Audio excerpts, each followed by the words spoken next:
এই ছোট্টবেলা থেকে প্রত্যেকবার নববর্ষের দিন সকাল সকাল স্নান করে নতুন জামা পরে বাবার দোকানে গিয়ে পুজোর জোগাড় দেখা, সাথে নানা রকমের খাবার দাবার, আর সন্ধেবেলা হলেই বাবার সাথে হাত ধরে হালখাতা করতে যাওয়া। হ্যাঁ, তবে সময়ের সাথে সাথে অনেক কিছুরই পরিবর্তন হয়েছে। তো চলো তোমাদেরকে দেখাই এই বছরের পয়লা বৈশাখটা আমি কিভাবে কাটালাম।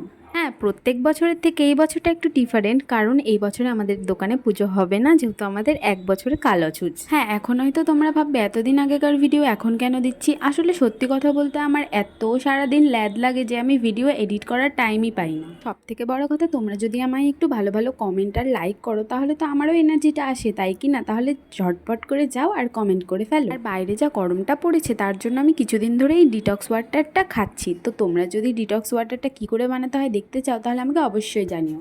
এই পয়লা বৈশাখের দিনে ডায়েট শায়েট ভাই আমার দ্বারা হবে না, তাই নিজে যেমন নতুন জামা পরেছি তাই বিছানাটাকেও নতুন চাদর পরিয়ে আমি বসে পড়লাম খেতে। আর দোকানের এই পুরি তরকারির এত টেস্ট, সত্যি কথা বলতে আমি অনেক দিন বাদেই খেলাম। প্রথমেই বলি, কড়াইটা দেখে কিন্তু কেউ জাজ করতে এসো না, সারাদিন ধরে মাজলেও এটার কালি ওঠানো যায় না। করলা ভাজা, সবজির ঝোল, পনির বাটার মশলা, পাট ভাজা এসবই ছিল আজকের লাঞ্চে। আর যেটা ছাড়া পয়লা বৈশাখ মনেই হবে না সেটা হচ্ছে এই হালখাতার মিষ্টির প্যাকেট। আর ভেবো না এত ফল আমি একা খেয়েছি, সবাই মিলে খেয়েছি। প্রকার এটা ওয়াটা ইটেনাডেই হয়ে গেল, কারণ সেদিন সারাদিন আমার খেতে খেতেই গেছে। যারা যারা আমার এই ভিডিওতে সুন্দর সুন্দর কমেন্ট করবে তাদের মধ্যে ঠিক দুজনকে আমি পরের ভিডিওতে শাউট আউট দেব। ভিডিওটা কেমন লাগলো একদম জানাতে ভুলো না। আর যদি ফেসবুক থেকে দেখে থাকো তাহলে ফলো, আর ইউটিউব থেকে দেখে থাকলে সাবস্ক্রাইব করতে একদম ভুলো না।